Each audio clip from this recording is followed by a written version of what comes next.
Flix with the Hicks, where we tell you about the movies. We tell you if they're great or if they really stink. Now it's time to start the show. Yeah, now it's time to go. Guess what? It's Flix with the Hicks. Hello folks, welcome to Flix with the Hicks.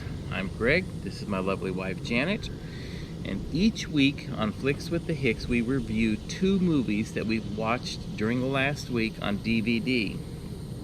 We review the best movie that we've seen for the week and the worst movie that we've seen for the week.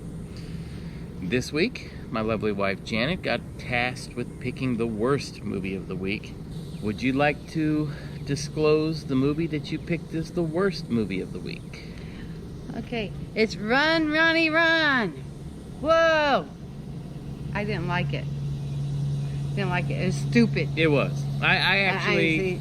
seriously stupid. I thought there were some funny parts in it, but it was a dumb movie. Yeah. It's David Cross plays this redneck Ronnie Dobbs, and he's got this wife that he's got a bunch of kids with. Well, they keep separating and get back together, and he's like always trying to get... Anyway, he gets arrested and it made the news, right? Well, this producer or somebody saw him and said, we can make a show out of that. Okay? Yeah, this guy's a whack job. Yeah. I mean, he really is. He's just a wild character. Right. And he looks stupid in his stupid hair and cut-offs and wife beater, whatever. And it's like, what do you call white trash? Mm-hmm. That's what I call redneck, hillbilly, whatever. It's supposed to be really funny. It's got some funny, parts in it. But like, Bob Odenkirk, what's his name? The guy that plays Saul. Yes. He plays like several roles in this, and there's a lot of cameos. But this was out in 2002 at the Sundance Festival, and it is a spin-off from an HBO series called The Show. I didn't know that. Yeah. I actually thought they were trying to redo Joe Dirt. Yeah. Because he kind of reminds me of that character. Yeah. But it was, a lot of the people that was on the HBO series showed up as cameos on this. You got John Stamos and what's her name? Rebecca, Romlin, and there's several. There's like a whole bunch of cameos. Like they're trying to, sell the movie because somebody else is in it. This person's in it. Well, there's a bunch of them. And Troy Miller was the producer, but the screenwriters was David Cross, Bob. They were all in on the writing part of it. There was some kind of conflict with everything. I have no idea how much they spent on it and how much they made. They couldn't have made anything, hardly. There's no way. Just stupid. I mean, there were some interviews saying it's a hillbilly redneck comedy, and if you're in the mood for it, it's great. And if you're not, but the acting wasn't all there. It really wasn't good, y'all. It's stupid. Basically, Ronnie is a kind of a backwoods redneck guy that gets his own reality show. Yeah. And his reality show is basically him just doing stupid stuff, kind of like Jackass type stuff, where he ends up, he hardly ever gets hurt. He has a friend that gets hurt all the time. And that's kind of one of the funny parts of the film, is just watching his friend progress from, like a broken hand to a broken leg to a broken back, and just more and more stuff happens to this guy all the way through the film. But there were some funny parts in the film. And during the entire film, Ronnie is trying to get back together with his true love. And he becomes famous and long drawn out stuff. Right. But overall, at best, it's a below average movie. Yeah. Yeah. What would you give your film? I mean, I give it like a 40. I mean, some people are into stupid comedies. I'm not. I mean, like Jeff Goldblum's in there. There's all these cameos and stuff. And what for? I mean, Yeah. they're probably saying, hey, why don't you stop by the studio and then shoot something real quick? You know, I mean, that's what it seems like. Yeah. But they, you know, they released it on video, Sundance Theater. I don't even think it got to the theaters. I don't know. It didn't look like it to me. I don't know. I would give Run, Ronnie, Run 47. And mostly because there was a few very funny parts in there. When the police showed up at his house, and when he was running through the house and through the cabinets. And but overall, not a good film. No, just stupid. It makes rednecks and hillbillies look really we're not like that. There you go. The best movie of the week that we watched was Batman Begins. Wonderful, wonderful film. Came out in 2005.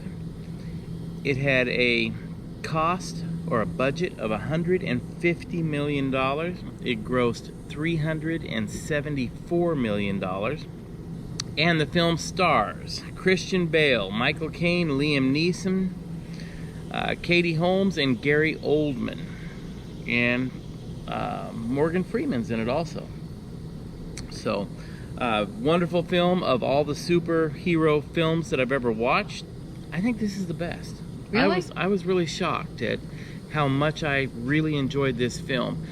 It's kind of a throwback film from the other Batmans because it goes back to how Batman got started. That's the name of it. Begins. Yes, exactly. Makes him a possible person. Yes. No, it's not just a cartoon character now. Right. It puts a person from a childhood.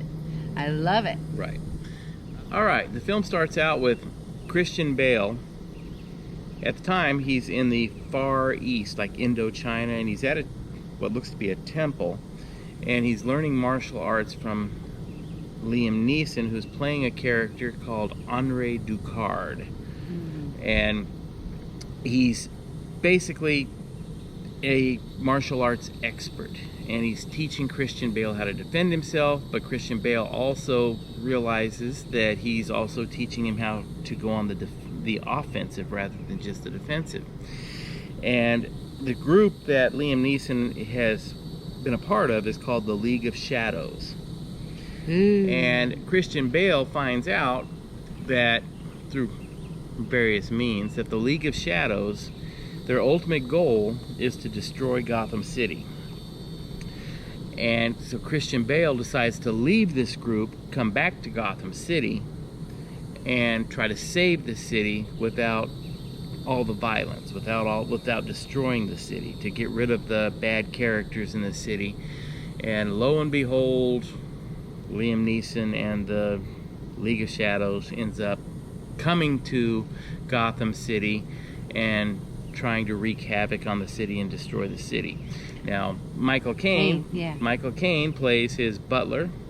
He's good. Yes, he does a very, good job. very, very good in the film. And Morgan Freeman plays the police chief. I think so. And he's wonderful in the role. And this film, to me, humanizes Batman. Instead of thinking of Batman as being this ultimate superhero with incredible powers, he does appear to be more of a regular guy. But his suit has powers. His suit and the stuff that is created for him is where his powers come from. The special effects are amazing. It's a very fast-paced movie from start to finish. You don't want to have to get up and get a soda in the middle of this movie. You won't be able to. You won't be able to turn it off and say, I'll be back in a minute, I have to use the restroom. This movie moves so quickly that you don't want to miss any part of it. It keeps your interest. Yes. Yeah, but, like you said, it makes him a human. This could be an actual person, not a comic book character. It makes, from childhood and being real, like flesh and bone. And one of the things that got me on this film was so many really good actors in it. Yeah. There was not a bad role in this film. Everybody that was in this film did a great job acting. Special effects looked very real at points. There are, of course, things that you look and say, yeah, right, but the way it's filmed and the fast pace of it, those just slide right off your back, you know. Very good film. Overall, I would give this film a 92. Oh. Yep. And we don't normally look at like these Marvel comic type movies. Very rarely do we see Iron that. Man's okay, you know, but you know, doing all the Marvel comic ones all the time. I superhero ones. We're more from the Superman and the Felix the Cat era. So. He's Felix the Cat. Okay. Anyway, I give it like I liked it like a 87 Very good. for me. Very good. That's good, and I'm not into those at all. You know, it's like it's pretty good. The story, you know, the whole, you know, background, I mean the setting and everything else, it's good. It's really good. I'm not really into that type of movie, but it drew me in. I was paid attention and it was good. The story, there's more to it than just, you know, boom boom bam bam, you know, like, and just the cars taking off all the time, you know, so but anyhow, very good film. And I challenge anybody out there to find me a film that Christian Bale has been in where he did a bad job of acting. I don't think he can do it. I don't think he can do it. He's a fantastic actor. Anyhow, hope you enjoyed this episode of Flix with the Hicks. If you did, please hit all the buttons that everybody likes you to hit down below. And until next time, we hope you go out and enjoy a good film this week. Take it easy and have a great evening. Talk to you later. Bye-bye.